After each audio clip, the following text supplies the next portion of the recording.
Anevarukam Vanakkam, which means hello everybody. This is Dr. Bhairavi Balasubramanian, PhD, the Sky Priestess. And today I bring to you a very, very special Spirit Buddy interview that has been years in the making. Years. But I'm going to let my guest introduce herself to you and take it away. Greetings, peace, peace, peace. Gratitude. I am Medea Brooks Hardy, an educator, a God body, an enlightened individual who is honored to be in this space, to be in this place, and to be of service to expand our ability to love and rise on the planet in our own way. That's me. I'm currently a doctoral student studying at California Institute of Integral Studies, getting my PhD in women's spirituality. I am by trade a educator of K through 12 social science and social science, history, and English. Chicago 10 years, 6.5 years in Philadelphia, South Jersey, and now currently I am doing everything online from New Orleans, Louisiana. One of the things that really strikes me about this woman is that when I ask her where her land is, where is home for her, she goes, Virginia. You know, it's not somewhere that has to do with her great, great, great ancient ancestors, not that she disrespects them in any way, but her understanding of one's spiritual home and the work that one does with the land is, I think, a testament to helping members of a global diaspora, as we all are in this day and age, understand just how we deal with the question of spirit, memory, race, and place. Right. So, in your words, in your mind, why does Virginia feel like home and not, say, West Africa? Well, it's interesting when you just brought up Virginia. I didn't fail to mention, but I didn't mention we were born in Virginia, my twin and I. Yeah. But it's always felt familiar to me because though my family's been in the North for over 100 years, on 3 sides of my family tree, they all derive out of Virginia. And so spending summers there as a child with my great aunt Isabel, my grandfather's sister, we would be in their ancestral family home in Orange County, Virginia. Well, not Orange County, the next county over, Louisa. And we will be engaging in the practices of just everyday life, but also looking at our family lineage, being outside, picking stuff, making ceramics, just being integrated in that space where my ancestors came from. So it's always felt like home because I can feel our beings there. I'd say that's a very powerful way of understanding that question. I mean, it's like when, I talk a lot about land working, I talk a lot about respecting and honoring one's culture, but what does one do when they are raised on a land in which, technically speaking, their ancestors did not live, so to speak? And it does also come down to the question of where your spirit has been, and where your family has been, and where you have energetic access to. Right. So I found this very, very fascinating. So when you go to Virginia and when you do your stuff there, when you experience the land there, and there's intensity all over the US, which is going to come out, especially with this eclipse, for reasons that I've been writing on my Facebook. Right. How do you, as a woman of many colors and a woman of many talents and a woman of many perspectives, how do you actually work with the land there as you move through it? Just sitting on the porch being, or just going into the grass, sitting under the tree, just being. And what do you do when you feel, whether, let's say, a heavier emotion like sadness or trauma or anger? What do you do? How do you calm the land? Cry.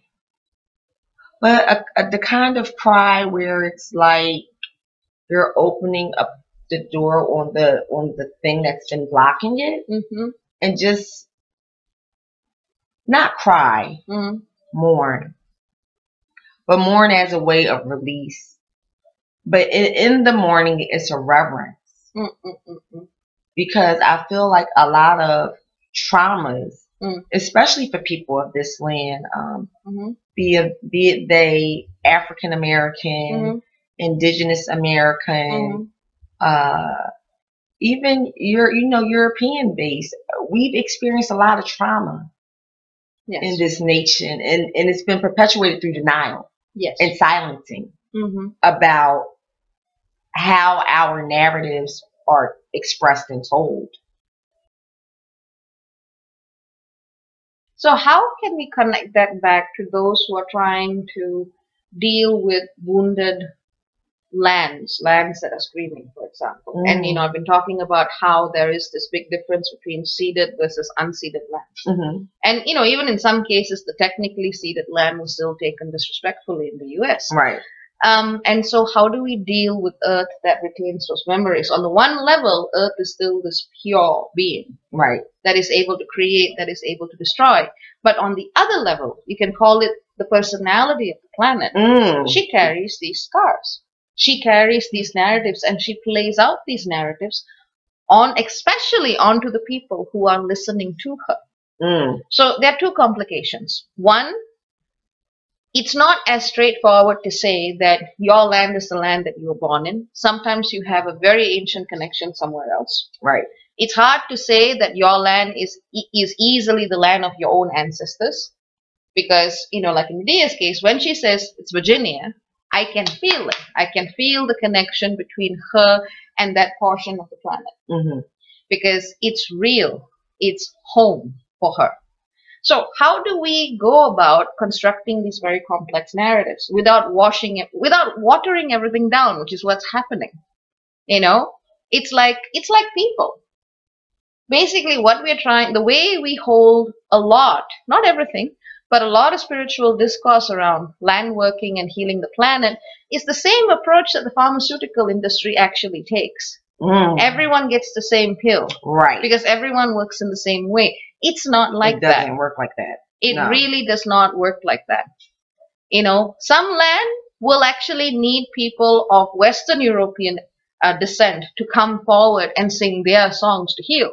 Some land will need people of African descent. Some land will need people of East Indian descent. And it's not a straightforward mapping. So when we are actually having these conversations, it's so, one wants to just avoid all the complexity and go for the simplest answer, but it doesn't work that way. At least not from what I've witnessed and noticed. Some land needs you to sit and weep with it. Yes. Some land needs you to play with it. Indeed. And I was going to speak to, because I currently live in an area where I hear the land and I hear the trees. I currently reside in Louisiana, New Orleans, which is a very powerful vortex of a place.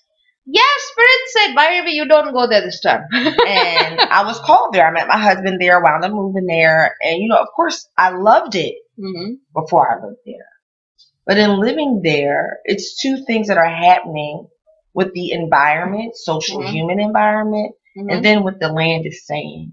So I am where I live, which is along the bayou, across the street from a huge park, which is indigenous land of, I believe, the Homa people and another indigenous group. I don't remember the name of them. But right off of Bayou St. John. And it's historic, and people know that. Then it's my building. And then behind me is a cemetery. Oh. So I know specifically I live in a very powerful place, and that I live between life and death. And I live on the 7th floor of that place. Good going. Right? However, why I'm in this place that continues to drown and oversaturate and puff up and swell up and never receive the proper healing that land is asking for. The Mississippi River is it's like the Nile of America. It's a powerful entity that goes from the Gulf of Mexico all the way up through Canada.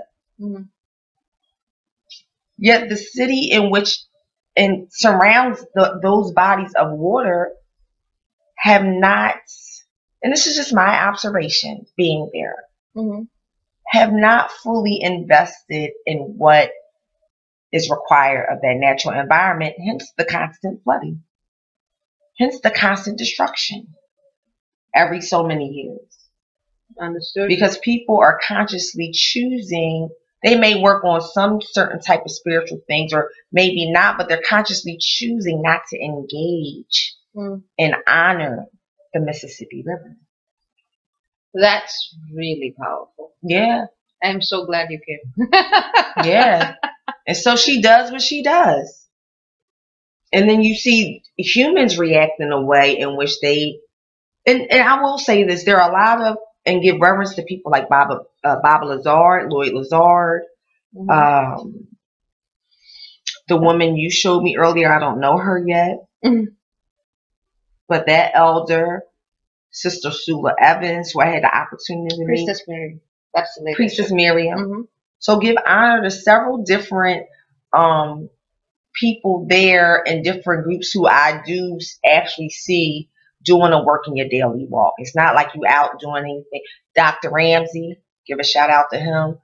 So you're doing your work in your daily walk, but overall there is a willful covering and ignoring that then plays itself out in a political, social, and economic imbalanced way.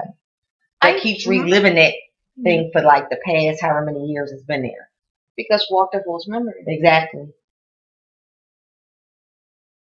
Right. So in your perspective, as someone who understands the soul, a part of the soul of this great, it's basically a continent. Right. Right? What do you feel is the way that practitioners need to see if they have permission? Because, and this is something I really need to say, when we talk about healing the planet, we do not get to make claims.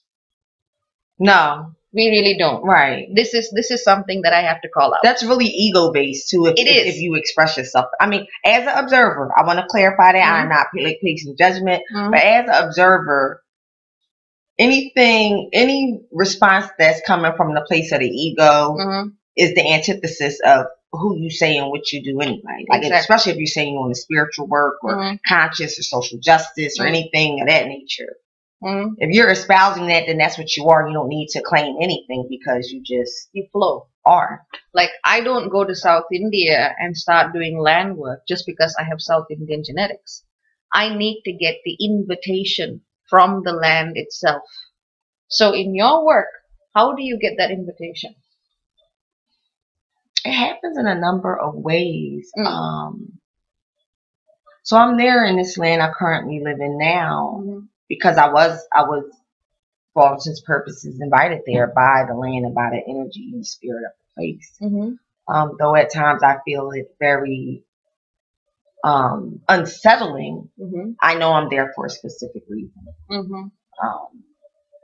You get the invitation through what happens around you.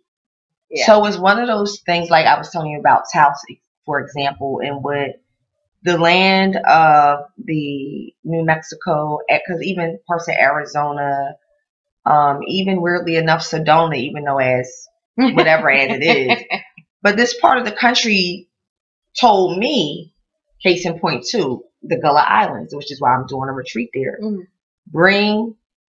You all need to come be with me. Yeah. And it's a feeling I got, it's an energy I got, it's a vibration I received. But you in tune it, and it also comes in dreams. It also comes in how you connect with people on that land who are different from you. Across the board. You don't know these people from a can of paint, but the door is wide open. Years ago, before I even thought of New Orleans, I met a powerful woman there, Mama Lorraine, who basically 2 minutes after meeting me, she said, "No, you coming with me to meet your people." So I didn't even see down the line, and she's since passed, and much love to her and her son, Shakespeare, who I haven't spoken to in a while, but that woman told me, this is where your people are. I've met people in New Orleans, several different types of people, be it the Indians of New Orleans, the Black Indians, or the Creole, or the regular Black people who have reminded me you are somehow connected to this land. So these are ways you know that you're supposed to be engaging with the land that you're on. Yeah. But if you're in a place and it's flooding, or your stuff is falling apart, or something happened to you while you're there, that's an indication that you don't, it's not a diss, but you just listen to what's being told to you. Exactly. I mean, and this is a very sensitive issue because unfortunately people like making claims. Yes. You know, That's and a when very Western thing, though. are you trying to get me in trouble? No, we just telling the truth. We're not going to be in trouble for telling. I'm Truth Say D. People know me as that as well. She likes me, so she gets the. I love her. Yeah.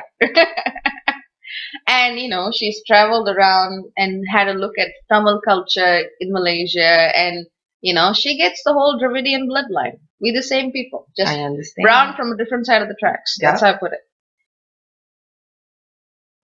But yeah, I'd say that's a wrap. This has been awesome. Thanks, sis. Yay! All right. Love. Much love. Peace out. Have a good night. Stay beautiful. Stay amazing. Do your work. Do your work. Peace. Peace.